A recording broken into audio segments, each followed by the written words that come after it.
ನಾವು ಮಾಸ್ಟರ್ಬೇಷನ್ ಬಗ್ಗೆ ಜಾಸ್ತಿ ಮಾತಾಡ್ತೀವಿ. ಮಾಸ್ಟರ್ಬೇಷನಲ್ಲಿ ಮೇಲ್ ಮಾಸ್ಟರ್ಬೇಷನ್ ಬಗ್ಗೆ ಅಥವಾ ಹಸ್ತಮೈಥುನ, ಪುರುಷರ ಹಸ್ತಮೈಥುನ ಇದ್ರ ಬಗ್ಗೆ ಮಾತಾಡ್ತೀವಿ. ಸೊ ಇವತ್ತು ಉಲ್ಟಾ ಅಪೋಸಿಟ್ ಏನಂದರೆ ಫೀಮೇಲ್ ಮಾಸ್ಟರ್ಬೇಷನ್ ಬಗ್ಗೆ ಮಾತಾಡೋಣ. ಫೀಮೇಲ್ ಮಾಸ್ಟರ್ಬೇಷನ್ ಅಂದರೆ ಏನು, ಇದರಲ್ಲಿ ಪ್ಲಸ್ ಏನೋ ಮೈನಸ್ ಏನೋ, ಅದು ಮಾಡಬೇಕಾ ಅಥವಾ ಮಾಡಬಾರ್ದು, ಮಾಡಿದ್ರೆ ಎಷ್ಟು ಮಾಡಬೇಕು, ಮಾಡಬಾರ್ದು ಅಂದರೆ ಅದಕ್ಕೊಂದು ಲಿಮಿಟ್ ಏನು, ಯಾಕೆ ಮಾಡಬಾರ್ದು, ಎಲ್ಲ ವಿಷಯ ಬಗ್ಗೆ ನಾನು ಡೀಟೇಲಾಗಿ ಹೇಳ್ಕೊಡ್ತೀನಿ. ಸೊ ಹೊಸ ವ್ಯೂವರ್ಸ್ ತಾವೇನಾದ್ರೂ ನೋಡ್ತಿದ್ರೆ ಸ್ವಲ್ಪ ಏನು ನಾಚಬೇಡಿ. It is all part. ನೀವು ಹುಟ್ಟಿದೆ ಈ ಕ್ರಿಯೆಯಿಂದ, ಓಕೆನಾ. ಇದ್ರ ಬಗ್ಗೆ ಜಾಸ್ತಿ ಅಯ್ಯೋ ಎಂತ ಮಾತಾಡ್ತಾ ಇದ್ದೀನಿ ಅಪ್ಪ ಅಂತ ಮಾತಾಡಕ್ಕೆ ಹೋಗಬೇಡಿ. ಯಾಕಂದರೆ ಇದು ನೈಸರ್ಗಿಕ ಕ್ರಿಯೆ. ನಮ್ಮಲ್ಲಿ ನಮ್ಮ ಕಂಟ್ರಿನಲ್ಲಿ ಏನಿದೆ ಸೆಕ್ಸುವಲ್ ಎಜುಕೇಷನ್ ಇನ್ನೂ ಒಂದು ದೊಡ್ಡ ಟ್ಯಾಬು ಇದೆ. ಫಾರಿನ್ ಕಂಟ್ರಿನಲ್ಲಿ, ಯುರೋಪಿಯನ್ ಕಂಟ್ರಿನಲ್ಲಿ ಏನಿದೆ ಅಂದರೆ ಸೆಕ್ಸುವಲ್ ಎಜುಕೇಷನ್ ಅಂತ ಒಂದು ಸೆಪರೇಟ್ 6ನೇ ತರಗತಿ ತಂದು ಅವರಿಗೆ ಕ್ಲಾಸಸ್ ತೊಗೊಳ್ತಾರೆ. ಡೆವಲಪ್ಮೆಂಟ್ ಆಗ್ತಾ ಇದೆ. 14 ವರ್ಷ ಆದಮೇಲೆ ಒಂದು ಫೀಮೇಲ್ ಬಾಡಿನಲ್ಲಿ, ಒಂದು ಹುಡುಗಿರ್ ಬಾಡಿನಲ್ಲಿ ಏನೇನು ಬದಲಾವಣೆ ಆಗುತ್ತೆ ಇರುತ್ತೆ. ಸೆಕೆಂಡರಿ ಸೆಕ್ಸುವಲ್ ಕ್ಯಾರೆಕ್ಟರಿಸ್ಟಿಕ್ ನಾವೇನು ಹೇಳ್ತೀವಿ, ಅದು ಸ್ತನನಲ್ಲಿ ಆಗುವ ಚೇಂಜಸ್ ಇರ್ಬೋದು, ಬಾಡಿನಲ್ಲಿ ಆಗುವ ಚೇಂಜಸ್ ಇರ್ಬೋದು, ಇಮೋಷನಲ್ ಲೆವೆಲ್ನಲ್ಲಿ ಆಗುವ ಚೇಂಜಸ್ ಇರ್ಬೋದು, ಅಥವಾ ಹಾರ್ಮೋನಲ್ ಲೆವೆಲ್ನಲ್ಲಿ ಆಗುವ ಚೇಂಜಸ್ ಇರ್ಬೋದು, ಸೈಕಲಾಜಿಕಲ್ ಲೆವೆಲ್ನಲ್ಲಿ ಆಗುವ ಚೇಂಜಸ್ ಇರ್ಬೋದು. ಸೊ ಅದು ಎಲ್ಲ ನಮಗೆ ಗೊತ್ತಿರಬೇಕು. ನಮಗೆ ಗೊತ್ತಿಲ್ಲ ಅಂತ ಅಯ್ಯೋ ಛೀ ಅಂತ ಇದ್ದೀವಿ. ಸೊ ಅವಾಗ ಛೀ ಅಂದಿದ್ದೀರಾ, ಬಟ್ ಇವಾಗ ಇದು ವಿಡಿಯೋ ಲಾಸ್ಟ್ವರೆಗೆ ನೋಡಿ. ಯಾಕಂದರೆ ಇಂಟ್ರೆಸ್ಟಿಂಗ್ ವಿಡಿಯೋ ಇದೆ. ಸ್ಪೆಷಲಿ ಮಹಿಳಾ ಫೀಮೇಲ್ಸ್ ಯಾರಿದ್ದೀರಾ, ಯಂಗ್ ಗರ್ಲ್ಸ್ ಯಾರಿದ್ದೀರಾ, ಸ್ಟೂಡೆಂಟ್ಸ್ ಇದ್ದೀರಾ, ವರ್ಕಿಂಗ್ಸ್ ಇದ್ದೀರಾ, ಇನ್ನೂ ಮದುವೆ ಆಗಿಲ್ಲ ಬಟ್ ತಾವು ಮಾಸ್ಟರ್ಬೇಟ್ ಮಾಡ್ತಿದ್ದೀರಾ, because that is A bodies basic biological need ಮಾಡ್ತಾ ಇದ್ರೆ ಇದು ವಿಡಿಯೋ ತಮ್ಗಾಗಿದೆ, ದಯವಿಟ್ಟು ನೋಡಿ.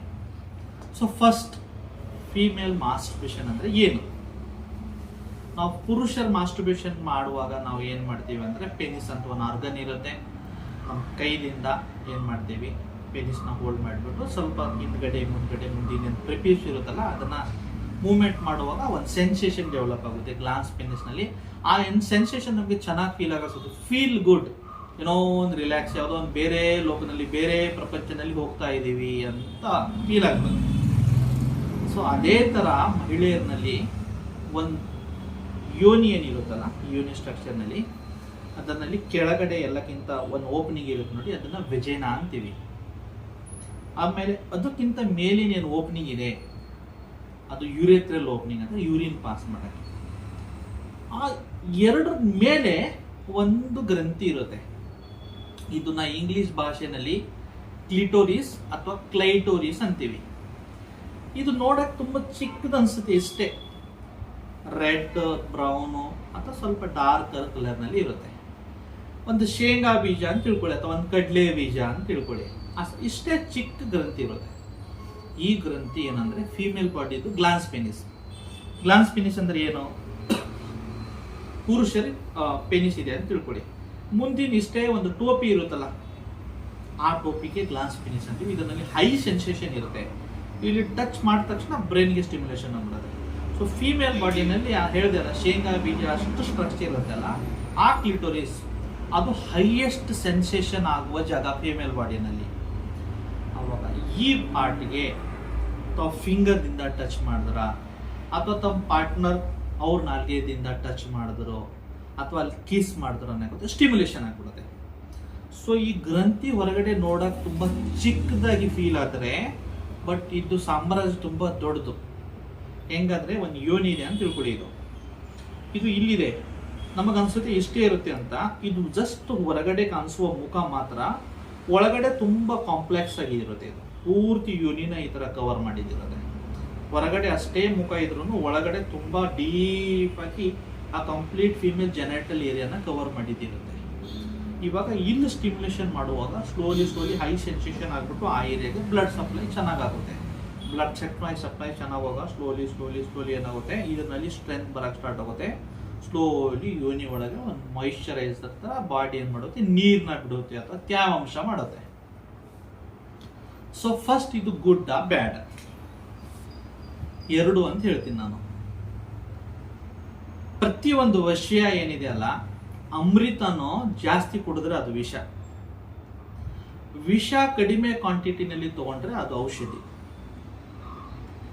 ಇವಾಗ ಬಾಡಿದು ಒಂದು ನ್ಯಾಚುರಲ್ ಬಯಾಲಜಿಕಲ್ ನೀಡ್ ಇದೆ ಅಂತ ತಿಳ್ಕೊಳ್ಳಿ. ಈಗ ತಮ್ಮ 30 ವರ್ಷ ಇದೆ, 32 ವರ್ಷ ಇದೆ, ಯಾವುದೋ ಕಾರಣಕ್ಕೆ ಮೇ ಬಿ ಕಮಿಟ್ಮೆಂಟ್ ಇರ್ಬೋದು, ಅಥವಾ ಎಲ್ಲೋ ಸಂಬಂಧ ಜೋಡಿಸಿಲ್ಲ, ಅಥವಾ ನಾನು ಜಾಬ್ ಮಾಡ್ತಾ ಇದ್ದೀನಿ, ಮನೆಯಿಂದ ಹೊರಗಡೆ ಇದ್ದೀನಿ, ಮದುವೆ ಆಗಿಲ್ಲ. ಬಟ್ ಬಾಡಿ ಬಯಾಲಜಿಕಲ್ ನೀಡು 18 ವರ್ಷ 20 ವರ್ಷದಿಂದ ಸ್ಟಾರ್ಟ್ ಆಗಿಬಿಡೋದು. ಆವಾಗ naturally there is a tendency, sex related ಏನೋ ಅಥವಾ ಮಾತಾಡಿದಿರ್ತೀರಾ, ಯಾವುದೋ ಆ ಥರ ಇಂಟಿಮಿಸಿ ವಿಡಿಯೋ ನೋಡಿದ್ರ, ಅಥವಾ ಏನೋ ನಿಮಗೆ ಕನಸಿನಲ್ಲಿ ಆ ಥರ ಒಂದು ಫೀಲಿಂಗ್ ಬಂತು, ನೋವಿಂಗ್ಲಿ ಅನ್ನೋವಿಂಗ್ಲಿ ಆ ಏರಿಯಾಗೆ ನೀವು ಟಚ್ ಮಾಡಿದಾದ್ಮೇಲೆ ಏನೋ ಒಂದು ಸಮಥಿಂಗ್ ಡಿಫ್ರೆಂಟ್. ಯಾವಾಗ ನೀವು ಫಸ್ಟ್ ದಿನ ಯಾವಾಗ ನೀವು ಡ್ರಿಂಕ್ಸ್ ಮಾಡಿಲ್ಲ ಅಂತ ತಿಳ್ಕೊ, ಆನ್ ಆಫ್ಟರ್ ನೀವು ಯಾವಾಗ ಒಂದಿನ ಸ್ವಲ್ಪ ಒಂದು ತೊಗೊಂಡ್ಬಿಟ್ರೆ ಯಾವುದೋ ಒಂದು ಬೇರೆ ಲೋಕನಲ್ಲಿ ಹೋಗಿದ್ದಂಗೆ ಏನು ಫೀಲಿಂಗ್ ಇರುತ್ತಲ್ಲ, ಅದೇ ಫೀಲಿಂಗ್ ಇಲ್ಲಿ ಬರೋಕ್ಕೆ ಸ್ಟಾರ್ಟ್ ಆಗುತ್ತೆ. ಏನೋ ಒಂದು ಹೊಸ ಗುಡ್ ಆ ಥರ. ಆಮೇಲೆ ಸ್ಲೋಲಿ ಅದನ್ನ ನೀವು ಏನು ಮಾಡ್ತೀರಾ, ರೆಗ್ಯುಲರ್ ಆಗಿ ಪ್ರಾಕ್ಟೀಸ್ ಮಾಡೋಕ್ಕೆ ಸ್ಟಾರ್ಟ್ ಮಾಡ್ತೀರಾ. ಆವಾಗ ಏನಾಗುತ್ತೆ, ಇನಿಷಿಯಲ್ ಸ್ಟೇಟ್ನಲ್ಲಿ ಎಲ್ಲನೇ ಚೆನ್ನಾಗಿ, ಇನಿಷಿಯಲಿ ಲವ್ ಆದಾಗೂ ನಿಮ್ಮ ಗರ್ಲ್ ಫ್ರೆಂಡ್ ಇರ್ಬೋದು ಅಥವಾ ಬೈ ಫ್ರೆಂಡ್ ಇರ್ಬೋದು, ಅಯ್ಯೋ ಅವನಕ್ಕಿಂತ ಒಳ್ಳೆ ವ್ಯಕ್ತಿನೇ ಈ ಸಮಾಜದಲ್ಲಿ ನಾನು ನೋಡಿಲ್ಲ ಅಂತ ಫೀಲಿಂಗ್ ಇರುತ್ತೆ ಇನಿಷಿಯಲಿ. ಅದು ತೊಗೊಂಡು ಬರಲ್ಲ, ಕಾಫಿ ತೊಗೊಂಡು ಬರಲ್ಲ, ಐಸ್ ಕ್ರೀಮ್ ತೊಗೊಂಡು ಬರಲ್ಲ ಅಂತ ಈ ಥರ ಎಲ್ಲ ಇರುತ್ತೆ ಇನಿಷಿಯಲ್ ಸ್ಟೇಜ್ನಲ್ಲಿ. ಎಲ್ಲ ಚೆಂದ ಅನಿಸುತ್ತೆ, ಅಯ್ಯೋ ಅಂತ, ಊಟ ಆಯ್ತಾ, ಟಿಫಿನ್ ಆಯ್ತಾ ಅಂತ. ಅದೇ ಬರ್ತಾ ಅವ್ರು ಫೋನ್ ಬಂದ್ರೆ ಇರಿಟೇಟ್, ಅಯ್ಯೋ ಮಾಡೋ ಕೆಲಸ ಎಲ್ಲ ಸುಮ್ಮನೆ ಫೋನ್ ಮಾಡ್ತಾನಂತ. ಸೊ ಮಾಸ್ಟರ್ಬೇಷನ್ ಕೂಡ ಇನಿಷಿಯಲ್ ಸ್ಟೇಜ್ನಲ್ಲಿ ತುಂಬ ಚೆನ್ನಾಗಿ ಫೀಲ್ ಆಗ್ಬಿಡುತ್ತೆ, ಆ ಫೀಲಿಂಗೇ ಬೇರೆ ಅಂತ ಅನ್ಸುತ್ತೆ. ಬಟ್ ಇದರದ್ದು ನೆಗೆಟಿವ್ ಆಸ್ಪೆಕ್ಟ್ ಕಡೆ ಹೋಗ್ತೀನಿ. ಫಸ್ಟ್, ಇದು ಒಂದು ಅಡಿಕ್ಟಿವ್. ಇನಿಷಿಯಲಿ ಚಂದ ಅನ್ಸಿದ್ರು ಬರ್ತಾ ಇದು ಒಂದು ಅಡಿಕ್ಷನ್ ಥರ ಆಗ್ಬಿಡುತ್ತೆ. ಅದರಿಂದ ಏನಾಗುತ್ತೆ, ಲಾಂಗರ್ ಟೈಮ್ನಲ್ಲಿ ನಿಮ್ಮ ಸೆಕ್ಸುವಲ್ ಲೈಫ್ಗೆ, ಸೆಕ್ಸುವಲ್ ಡಿಸೈರ್ಗೆ ಒಳ್ಳೆಯದಲ್ಲ. ಎರಡನೇದು, ರಿಪೀಟೆಡಿವ್ ಮಾಸ್ಟರ್ಬೇಷನ್ ಮಾಡಿ ತಾವೇನು ಮಾಡ್ತಾ ಇದ್ದೀರಾ, ಆ ಪರ್ಟಿಕ್ಯುಲರ್ ಏರಿಯಾನಲ್ಲಿ ಇರುವ ನರಗಳಿಗೆ ನೀವು ಸ್ಲೋಲಿ ಡ್ಯಾಮೇಜ್ ಮಾಡ್ತಾ ಇದ್ದೀರಾ. ಯಾಕಂದರೆ ನೀವು ಮಾಸ್ಟರ್ಬೇಷನ್ ಮಾಡುವಾಗ ಈ ಹಾರ್ಟ್ ಸರ್ಫೇಸಿಂದ ಸ್ವಲ್ಪ ಹೈಯರ್ ಇಮೋಷನ್ಸ್ನಲ್ಲಿ ಜೋರಾಗಿ ರಬ್ ಮಾಡ್ತೀರಾ. ಆವಾಗ ಈ ನರಗಳ ಮುಂದಿನ ಎಡ್ಜಸ್ಟ್ ಇರೋದಿಲ್ಲ, ಅದನ್ನು ಏನು ಮಾಡ್ತೀರಾ, ನೀವು ಡ್ಯಾಮೇಜ್ ಮಾಡ್ತೀರಾ. ಆವಾಗ ಏನಾಗುತ್ತೆ, ನೀವು ನ್ಯಾಚುರಲ್ ಲೈಂಗಿಕ ಕ್ರಿಯೆಯಲ್ಲಿ ನಿಮ್ಮ ಪಾರ್ಟ್ನರ್ ಜೊತೆಗೆ ಸೇರುವಾಗ ಆ ಫೀಲಿಂಗ್ ನಿಮಗೆ ಬರಲ್ಲ.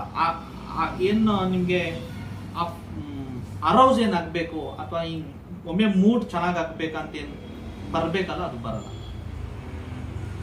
ಮೂರನೇದು, ಲೋಕಲ್ ಏರಿಯಾನಲ್ಲಿ ಸ್ವಲ್ಪ ಏನಾಗುತ್ತೆ, ಜೋರಾಗಿ ರಬ್ ಮಾಡ್ತಾರೆ, ಸ್ವೆಲ್ಲಿಂಗ್ ಬರೋದು ಪಾಸಿಬಿಲಿಟಿ ಇದೆ.